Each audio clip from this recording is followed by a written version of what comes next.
¿Qué tal? Estamos en Adentro hacia afuera, podcast Inside Out. Mi nombre es Adrián Andrade. Les tengo un estreno que ya está en Netflix disponible. La Red Avispa, protagonizada por Penélope Cruz, Edgar Ramírez y Wagner Moura. Quienes no reconocen el nombre de este último, se trata de nada menos que Pablo Escobar en las primeras 2 temporadas de Narcos. Este actor sin duda ha llamado bastante la atención al reunirse otra vez con Ana de Armas desde Sergio, otra excelente película de Netflix. Sin embargo, la Red Avispa tenía un asombroso avance que nos tenía todos emocionados, queríamos verla. Basada en hechos reales sobre espías cubanos que se infiltran en Miami con tal de detener la dictadura de Castro. Es el año 1990 en adelante. Uno de ellos, que es nacido en Estados Unidos, traiciona, entre comillas, a su país y se va a Miami, donde él simplemente es una pieza de varios, dejando a su esposa e hija solos, incomunicados y con muchas problemáticas. Mientras que tenemos a otro agente, el papel de Wagner Moura, que interpreta también a alguien llamado Juan Pablo, que nada hasta llegar a Guantánamo, se queda en Estados Unidos, se vuelve un informante de la FBI y empiezan pues a hacer las conspiraciones y a investigar. Aquí hay algo muy interesante porque te muestra un aspecto sucio de Estados Unidos que no es como que algo totalmente nuevo. Ambos sabemos que el país que más espía pues juega sucio. En ese sentido, te explican lo de las bombas que pusieron en las playas, los hoteles, con tal de presionar el gobierno de Castro, hacerlo ver peor de lo que ya estaba. Y son hechos que no ayudan en absolutamente nada, porque si tú quieres de verdad apoyar, tú no vas a bloquear y no vas a crear más disturbios y no vas a querer disfrazar a otro país. Esta película me suena tipo a la Guerra Fría, en donde realmente ¿quiénes ganan? Nadie gana realmente. Aquí quienes pierden son las familias. Yo creo que esta película, más que nada, la fortaleza está en las mujeres. Ana de Armas y Penélope Cruz son excelentes las dos. Sus actuaciones dramáticas que tienen al lado de Edgar y de Wagner simplemente son memorables, y los papeles y a quienes representaron, realmente ellas fueron quienes perdieron porque no les quedó otra alternativa que forma parte de un juego sucio, que no iba a haber un campeón. Al final de cuentas era pura traición total. Realmente aquí me hago la pregunta, ¿realmente vale la pena luchar de esa manera para liberar a otro país, volviéndote en un espía? Uno sabe que las cosas no van a terminar bien, y más en cuestiones de 2 países. Es algo muy complicado, y más si tienes, por ejemplo, hijos o familias, porque al final de cuentas las consecuencias son las mismas. Se está jugando el mismo fuego y realmente no se logra nada. En ese caso, si Estados Unidos realmente quería ayudar, no se hubiera metido, no hubiera peleado tan sucio, que es aquí otro aspecto negativo al gobierno de Clinton, que me estoy dando cuenta porque también vi un documental y hay aspectos que todo dictaminan a que realmente no era color de rosa su gobierno. Había como que varios trapitos que tenía oculto, así que es muy interesante. Ahora, en cuestiones de película, es una decepción. Lo lamenta que lo diga. Netflix te está yendo un poquito para abajo en ese sentido. La historia tiene pues actuaciones muy fuertes. Eso sí, no se las voy a quitar. Pero es un desastre. Yo me perdí. Hubo momentos en que no le entendía a la trama. No sabía quiénes eran buenos, quiénes eran malos, a qué se estaba jugando. Entendía todo el punto de las avisiones. Se siente como una especie de documental, pero sin explicación ni un narrador que te vaya diciendo qué es lo que está pasando y cómo está pasando. Me encantó la referencia que le hicieron a Star Wars, indudablemente. O sea, tenemos a varios personajes, en algún momento se cruzan, pero al final realmente no sabes distinguir los buenos ni los malos, no sabes. Esta película no tiene como un objetivo en sí. Y simplemente yo creo que la única que la rescata es Penélope Cruz. Yo creo que ella es la razón por la cual esta película es simplemente una oportunidad que no se aprovechó. Un amor a segunda vista. He estado viendo que esta película se recomienda bastante. Vi los avances y luego lo quité a los 30 segundos porque dije, yo creo que esto es algo especial que merece verse sin saber nada al respecto. Excepto lo del cambio del tiempo y la realidad alternativa. Se trata de dos personas, Rafael y Olivia, que se conocen mientras estudian. Uno se vuelve famoso gracias a su novela. Tiene un romance muy atractivo, carismático con esta hermosa muchacha. Ambos son muy agradables, te hacen reír y te van contando la historia hasta que se pierde el amor y él comete la peor atrocidad, que es matar a un personaje que está basada en ella. Cuando sucede eso, él despierta otro día normal y se da cuenta que su mundo ya no es el mismo, porque él amaneció en una realidad alternativa donde ahora su esposa, que ya no es su esposa, es la famosa. Ella sí pudo desenvolver su carrera de pianista y él simplemente se quedó de un maestro de literatura que no consiguió un éxito. Su propósito en esta ocasión es tratar de hacerla que se enamore de él. Y aquí es donde entra la retrospección. Te pone mucho a analizar a veces que hay personas en relaciones que hay uno que triunfa y uno que no. Y a veces el que triunfa se olvida del otro. Y el otro a veces es quien sacrifica. Independientemente de que sea hombre o mujer, aquí te muestra el otro aspecto realmente. Y su final es inesperado. La película está bonita, es muy agradable, muy sana. Pese a que hay unas referencias bastante de adulto.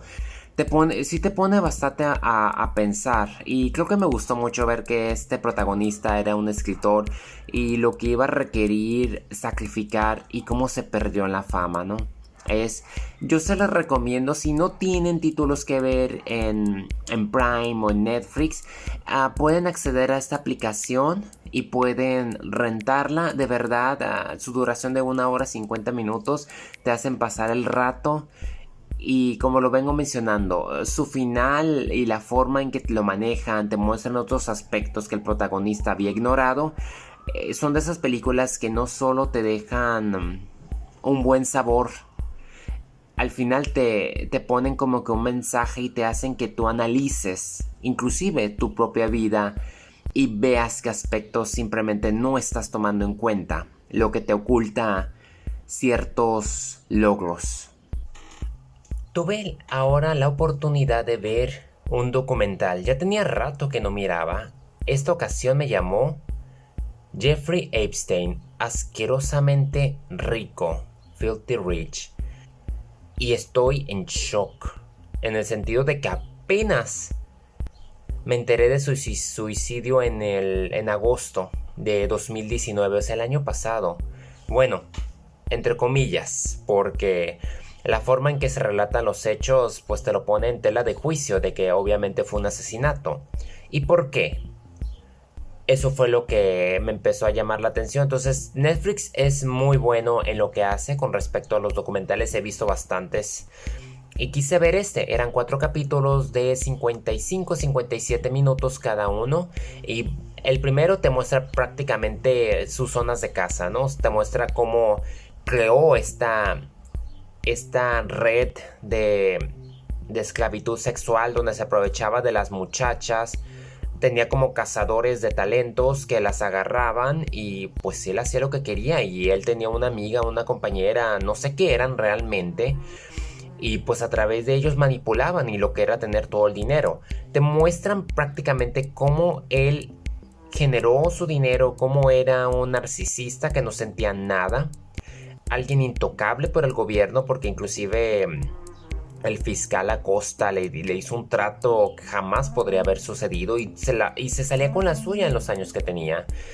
Todo también te muestra por la pista del dinero, cómo era que a estas muchachas pues las tenía bien compradas, les daba estudios y todo, pero a precio de prostituirlas. Y ver también cómo en ciertos aspectos también los medios, en vez de ayudar, perjudicaban la imagen, como lo que sí me acuerdo era mucho la prostituta del Príncipe, que decían mucho, o sea, era una jovencita menor y ya la estaban pintando. y más a ella, porque creo que el palacio en ese entonces defendió al príncipe como era de esperarse. También vimos lo de la isla. La isla, qué inquietante. O sea, desde que empecé a ver este documental a mí me daba mucho coraje. Veo esos aspectos de narcisismo como los veo en Trump y los veo en AMLO. Es en ese aspecto de que realmente no les importan las personas. Es horrible saber, o sea, el caso de Fátima, los muertos por el COVID, las manifestaciones por Black Lives Matter y ver que ambos presidentes comparten la misma elemento que distinguía a Epstein, que era el narcisismo, el usar a las personas, el salirte con la tuya, usar el poder de una institución, apoyarte en el gobierno y simplemente destrozar vidas a como diese lugar. Y era muy cómico que después de que lo lograron llevar a la cárcel gracias al movimiento de Me Too, donde acabó ya Weinstein, que él, Clinton y Trump dijeron, no, es que tenemos como 15 años que no nos vemos. Y cuando hay evidentemente fotos, estoy sorprendido de ver a Chris Tucker subirse al avión.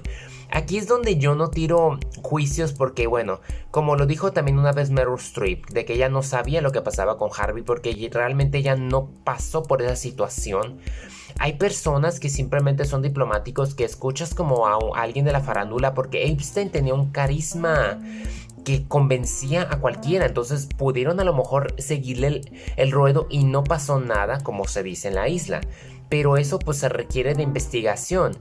Y muchos dicen, y a la vez esto justificaría por qué amaneció o se suicidó, porque se podría haber llevado a muchísimos.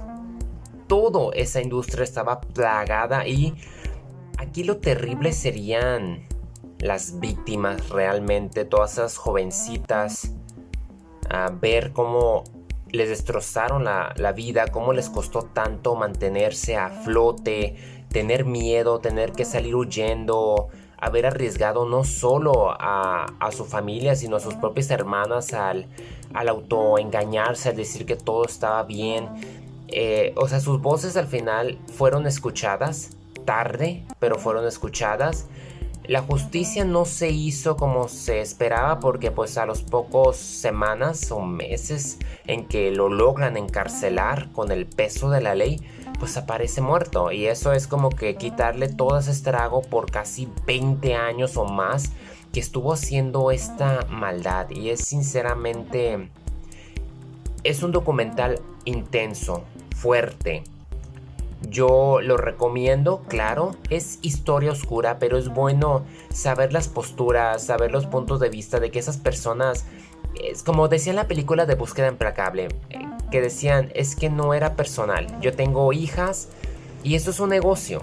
Y el protagonista que hace Liam Neeson le dice, para mí todo fue personal. Y es lo mismo que se aplica en este caso. Yo cuando miraba al fiscal Acosta, que le estaban dando el reconocimiento al nombrarlo secretario de labor en el gobierno de Trump, él estaba con su esposa y sus 2 hijas. Y me pongo mucho a pensar y decir, ¿realmente no pasa por sus cabezas que sus hijas podrían convertirse en víctimas de Epstein? Hay personas como el que limpiaba la piscina, que él vio a muchos. Él dijo, yo vi a Clinton, vio al príncipe Andrew.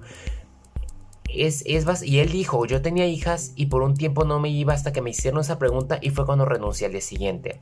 Mencionar que Epstein tenía como que sobornos, todo la millonada, cómo tenía todos manipulados y había fotografía, había evidencia que el gobierno simplemente federal lo descartó, lo hizo a un lado porque pues el dinero era dinero y es terrible que estas cosas sigan pasando, que se ignoren, que realmente la ley no cumpla su propósito de brindar justicia, que ciertas voces sean calladas. Considerando estos aspectos como por ejemplo en México que sigue pues los feminicidios, la violencia contra la mujer, es parte de lo que maneja este documental porque hay hombres tan poderosos que simplemente se salen con la suya y no solamente en esas ramas, cualquiera que maneje violencia pues no tiende a hacerse justicia como se quisiera, y por esa razón pues me gusta este documental, porque me pone a analizar todos los aspectos y nos damos cuenta que simplemente hay ciertas maldades que todavía siguen haciendo de la suya y no debería ser. Para cerrar, quiero hablar de una mujer fuerte que también sufrió bastante conforme iba creciendo, porque la fama le llegó así de la nada. Se trata de nada menos que Britney Spears, o como le llamaron su nombre mexicano, Brenda Esparza. Yo he sido fan de ella, yo tengo todos sus discos a excepción del último porque no se me ha dado la oportunidad, la descuidé. Pero digamos que yo estuve desde el Baby One More Time hasta el Work Bitch, que me acuerdo que esa canción te hacía que quisieras hacer ejercicio a todo lo que daba. Ella ha tenido éxitos como Sometimes, From the Bottom of My Broken Heart, You Drive Me Crazy, Stronger, Oops, I Did It Again, ese video icónico con el traje rojo inolvidable, Don't Let Me Be the Last to Know, Lucky, la canción que me fascina. Verla adoptar un aspecto controversial a mostrar más como que su aspecto sensualón con I'm a Slave for You, Overprotector, con la canción que algunos podrían identificarse, Lonely, también cuando rompió con Justin Timberlake, todo el caos que se formó, Me Against the Music, Every Time, Toxic, la canción que fue un boom. Después tuvo problemas, pero regresó con el disco de Blackout, donde no le fue muy bien con Jimmy Moore, pero se redimió con Piece of Me, Break the Ice. Después regresó con Circus, Womanizer, que la volvió a lanzar al número 1. If You Seek Amy, donde está la canción controversial que yo hasta la fecha nunca le he encontrado. Su obra maestra se podría decir Female Fatal, donde abrió con Hold It Against Me, Till the World End, I Wanna Go, en Criminal. Casi todas las canciones de ese álbum me gustaron. También el de Britney Jean me gustó. Como lo vengo mencionando, Work Bitch me sigue gustando mucho. Perfume fueron sus maestras. Alien debió de haber recibido un lanzamiento de sencillo. Y durante este home office empecé a escuchar Glory. Al principio no me gustó y lo ignoré ese disco. Ya después me atreví a escucharlo y realmente tiene como Men on the Moon. La canción también es No Seas Cortés, que habla esa línea en español, está interesante. Slumber Party, Make Me. También hay unas canciones, es una canción muy madura, mucha sexualidad en sus letras, lo cual no es de asustarse. Recientemente ese álbum no logró la posición número 1 cuando se estrenó hace como 4 años, y de repente, gracias a la pandemia y a ciertos aspectos de que el movimiento de los fans la quisieron promover en estos momentos difíciles, alcanzó el número 1. Hasta ella lo tuiteó. Y el disco es realmente muy bueno. Ella desde que entró, que está en Las Vegas, como que descuidó mucho ese material. Seguimos esperando un nuevo disco. Pero ella es una cantante que, en efectivo, casi no canta en vivo. Por eso no me da como que ganas de ir a sus conciertos. Entiendo que es muy insegura. A la pobre no debería, ella tiene todo el talento y sí canta muy bien en vivo, pero pues le da miedo y la entiendo, tiene que bailar, sí necesita como que mejoras en ciertos aspectos, pero ella no tiene nada que demostrar, ella ya lo ha hecho todo y eso es un bonus de que ella puede disfrutar de ser madre. Y fue una jovencita que empezó desde que estaba en el club de Disney. Imagínense cómo le llegó la fama, el control, que esté a cargo de su manejador. Ha hecho todas clases de canciones y no ha tenido la oportunidad de otra vez tener como que su propio estado. Me refiero pues a sus finanzas, que están en manos del manejador, ya que su padre pues se encuentra grave. Y es una cantante, como lo vengo mencionando, que me reencontré con ella gracias al home office. Me puse a escuchar todas sus 120 y tantas canciones. Todas me han gustado bastante. Me gustó que haya regresado a las baladas con Britney Jean, porque es una cantante que tiene letras muy bonitas, pero a veces se va mucho a lo sensual. A mí me gustaría, respeto que así salgan los conciertos pues con bikini y todo, pero me gustaría más verla como que con más ropa, más creatividad en su vestuario, unas coreografías mejoradas, pero igual, yo la respeto, ella es exitosa, no tiene nada que demostrar. Y yo sigo escuchando sus canciones porque te hacen que te diviertas y te hacen que pases un buen rato sin importar que tenga letras demasiadas sexosas. Pero hey, nada que ver con el reggaetón y cae tampoco en lo vulgar. Bueno, eso es todo por hoy. Gracias por haberme acompañado en De Adentro hacia afuera. Y veamos qué nos depara el futuro.